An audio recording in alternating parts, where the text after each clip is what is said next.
কালকের অনেকটা ভাত বেঁচে গিয়েছিল, সেই ভাতগুলোকে আমি ফ্রিজে রেখে দিয়েছিলাম। তো ভাতগুলো যখন ফ্রিজে রেখেছিলাম তখন এইভাবে ফ্রিজে রেখেছিলাম যে পরের দিন সকালে যখন ভাত রান্না করব তখন এই ভাতটা ভাতের মধ্যে দিয়ে দেবো। তো আজকে সকালে না ঘুম থেকে উঠে দেখি এতটা পরিমাণ রৌদ্র দিয়েছে, আর এই রোদটা দেখেই মনে পড়ে গেল যে কালকে তো অনেকটা ভাত বেঁচে গিয়েছিল, সেই ভাতটাতে সকাল সকাল একটু জল ঢেলে দিয়ে রাখি। তাই আর কি সকালে ঘুম থেকে উঠে ভাতের মধ্যে জল ঢেলে দিয়ে রাখলাম। আর বাড়িতেও আজকে মেয়ে আর আমি দুজনেই আছি, তাই সকাল সকাল রান্না করার সেরকম কোনো ঝামেলা নেই। আমার মেয়ে পান্তা খেতে এতটা ভালোবাসে, যখন ঠান্ডা পড়ে যায় তখনও বলে আমাকে পান্তা ভাত দাও, কিন্তু বললেই তো আর হয় না, সবসময় তো আর পান্তা ভাত দেওয়া উচিত না। তো আজকে আমি ওকে সকালবেলা যখন বললাম যে পান্তা ভাত খাবে, পান্তা ভাতের নাম শুনে এক পায়ে রাজি। এখন বাজে দুপুর 12টা, তাই এখন পান্তা ভাত খাওয়ার জন্য যা যা লাগে সবকিছু রেডি করছি। ওদিকে তোমরা দেখতেই পেলে সবকিছু কেটে বেছে রেখে দিয়েছি। একটা ইলিশ মাছের মাথা ছিল, সেটাকে বেগুনের সঙ্গে একসঙ্গে মেখে রাখলাম। আর এদিকে কড়াইয়ে একটু তেল গরম করে এক এক করে সমস্ত রান্না করব। তো তার আগে দুটো শুকনো লঙ্কাকে ভেজে তুলে রাখলাম, এরপর মাছের মাথাটাকে ভেজে নিচ্ছি। আর মাছের মাথাটা বেশ অনেকটা পরিমাণ লঙ্কা আর পেঁয়াজ দিয়ে ভেজে নিলাম, খেতে কিন্তু দারুণ টেস্টি লেগেছিল। আর এই ইলিশ মাছের মধ্যে অনেকটা পরিমাণ কাটা থাকে, তো এটা তো মেখে দেওয়া সম্ভব না, ও খেতেই পারবে না। গতকালকে চিকেন রান্না করেছিলাম, তো ওর জন্য একটু চিকেন আছে, ও চিকেনটা দিয়েই খেয়ে নেবে আর কি।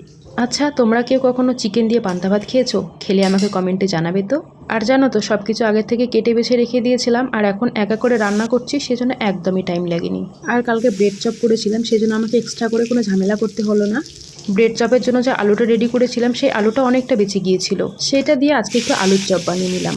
একদিক দিয়ে ভালোই হলো, আমার ঝামেলাটা একটু কমে গেল। আলুর চপটা করেই এবার বেগুনগুলোকে দিয়ে দিলাম, আর বেগুনগুলোকে ভেজে নিচ্ছি। এবার থেকে তোমরা যখন বাড়িতে পান্তা ভাত খাবে, সেই দিন অবশ্যই আলুর একটু চপ বানিয়ে পান্তা ভাতের সঙ্গে খেয়ে দেখবে, দারুণ লাগে। আমি যতবার আলুর চপ দিয়ে পান্তা ভাত খেয়েছি, এটাই মনে হয়েছিল যে আলুর ভর্তার থেকে আলুর চপটা অনেক বেশি ভালো লাগে। তো এদিকে কথা বলতে বলতে আমার তো বেগুন ভাজাটাও হয়ে গেল, আর বেগুন ভাজার মধ্যে অনেকটা পরিমাণ কাঁচা লঙ্কা আর পেঁয়াজ দিয়ে ভেজে নামিয়ে নিলাম। এবার ওই তেলে আলু ভাজা করে নিচ্ছি, আর আজকে আলু ভাজাটা কারি পাতা দিয়ে করছি। আর এই সময়টা ক্যামেরাটা পিছনে ছিল, তো আমি বুঝতেই পারিনি যে ব্লার হয়ে গিয়েছিল। পরে যখন ভিডিও এডিট করছি তখন দেখছি যে ক্যামেরাটা ব্লার ছিল। আলু ভাজাটা একটু নেড়ে চেড়ে মিশিয়ে ঢেকে দিয়ে দিলাম সেদ্ধ হওয়ার জন্য। এই আলুটা সেদ্ধ হতে একদমই টাইম লাগে না, সেজন্য আলু ভাজাটা বসিয়ে দিয়ে এদিকে পান্তা ভাতটা বেড়ে নিচ্ছি।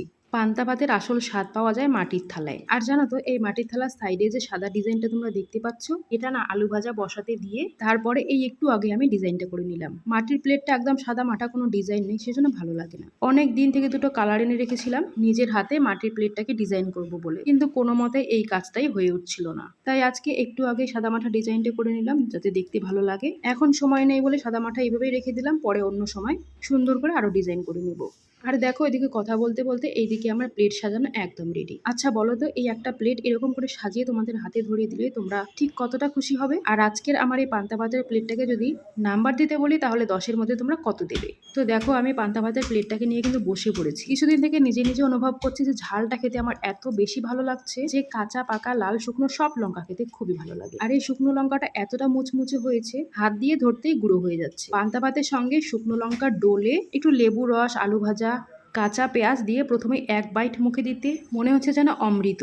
আচ্ছা, তোমাদের কার কার পান্তা ভাত খেতে পছন্দ আমাকে কিন্তু কমেন্টে জানাবে। এবার একটু মাছ ভাজা, মাছ ভাজার পেঁয়াজ, একটু লঙ্কা দিয়ে সাথে একটু বেগুন ভাজা দিয়ে মেখে খাওয়ার যে কি শান্তি, এটা অন্য কোনো খাবার এনে দিতে পারবে না। এই যে ইলিশ মাছের মধ্যে এতটা পরিমাণ কাটা থাকে, এই জন্যই ভয় লাগে বাচ্চাকে। পান্তা ভাতটা যতই খাচ্ছে ততই প্রেমে পড়ে যাচ্ছে, সবগুলোরই ফ্লেভার আলাদা আলাদা। যাই হোক, আজ তাহলে চললাম, দেখা হচ্ছে অন্য একটা ভিডিওতে। টাটা।